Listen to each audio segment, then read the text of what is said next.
ছটা ঋতু আর 12টা মাস, ভিন্ন অবদান, ভিন্ন উপাখ্যান। জানুয়ারির আগমন হেতু ডিসেম্বরের অবসান। এটাই জীবন, শুধু যাওয়া আসা, স্রোতে ভাসা। তাই পুরনো বছরে যা কিছু হতাশা, দুঃখ, অবসাদ, নতুন বছর সেগুলিকে করুক ধূলিসাৎ।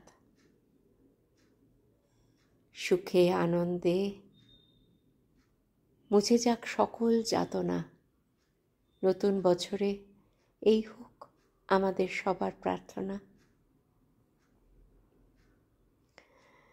সুখে আনন্দে ভরিয়ে তোলার এই যে প্রার্থনা জানালাম, এর জন্য আমাদের কিছু কথা দিতে হবে প্রত্যেককে। কি সেগুলো? বলছি শোনো, এমন কিছু নয়, কিন্তু চেষ্টা করলেই তুমিও দিতে পারবে, আমিও দিতে পারবো। অকৃপণ হস্তে, উদার মনে।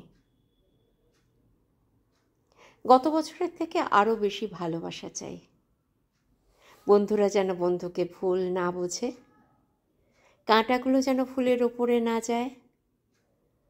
স্টেশনের প্ল্যাটফর্মে শীতে হিহি যে মেয়েটি, তার জন্য গরম জামা চাই। কিন্তু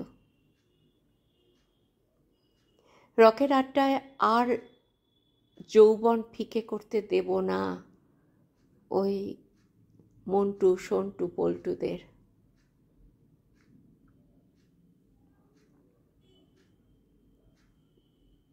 কালো মেয়েটার যেন ভালো বিয়ে হয়। আমাদের সকলের সব দাবি দাওয়াগুলো যেন মুখে আলো পায়, ভাষাগুলো যেন ভালোবাসা পায়। বেশ কিছু ভালো কবিতা, গান, নাটক, ছবি। বেশি চাওয়া হলো? গির্জায় একটা প্রদীপ, মসজিদের আজান শুনে মন্দিরের ঘণ্টায় যেন হাত রাখতে পারি। বন্ধু হয়ে বন্ধুর মনের ভাষাটা যেন পড়তে পারি। তাহলেই তুমি দেখবে আমরা সকলে সুখে আনন্দে থাকব, পৃথিবীটা সুন্দর হয়ে উঠবে।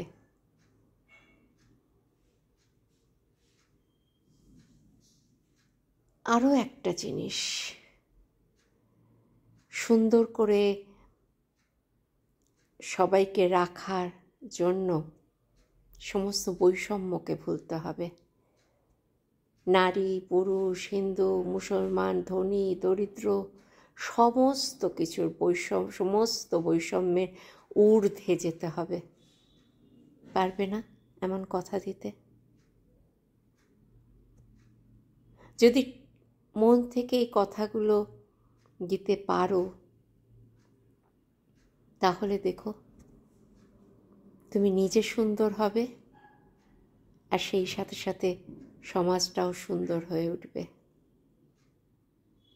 কিন্তু ওই যে it is easy to say but hard to do, কথা বলাটা সোজা, কথা দেওয়াটা সহজ, কিন্তু কাজে করে দেখানোটা বড় কঠিন। তাই এই প্রসঙ্গে সেই সুনীল গঙ্গোপাধ্যায়ের বিখ্যাত কবিতা কেউ কথা রাখেনি মনে পড়ে গেল। কেউ কথা রাখেনি, 33 বছর কাটল, কেউ কথা রাখেনি। ছেলেবেলায় এক বষ্টমী তার আগমনী গান হঠাৎ থামিয়ে বলেছিল, শুক্লা দ্বাদশীর দিন বাকি অন্তরাটুকু শুনিয়ে যাবে।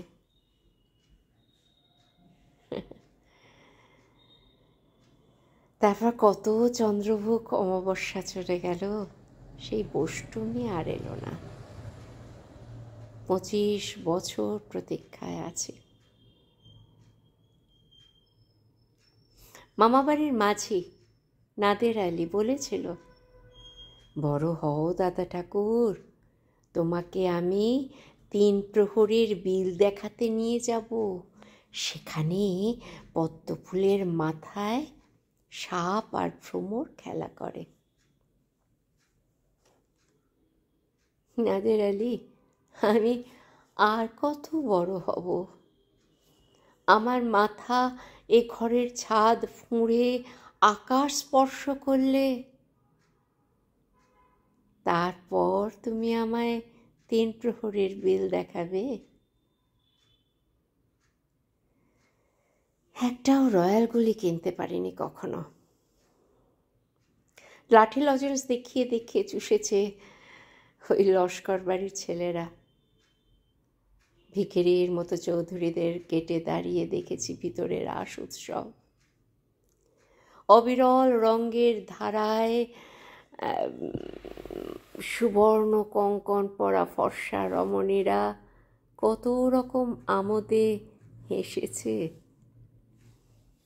আমার দিকে তারা ফিরেও চায়নি। বাবা আমার কাঁধ ছুঁয়ে বলেছিলেন, দেখিস একদিন আমরাও।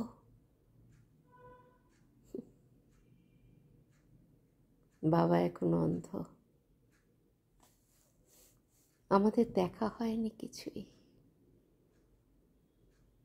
সেই রয়্যালগুলি, সেই লাঠি লজেন্স, সেই রাস উৎসব আমায় কেউ ফিরিয়ে দেয়নি।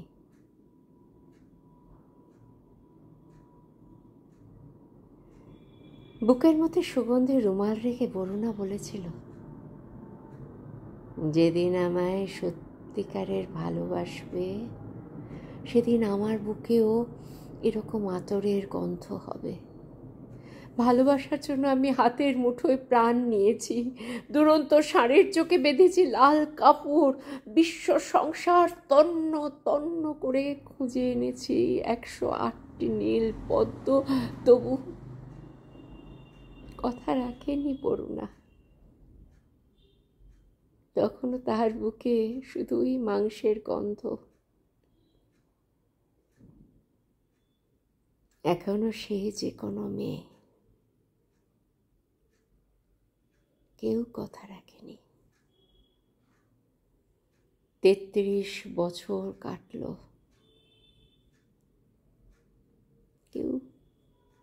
কেউ কথা রাখে না।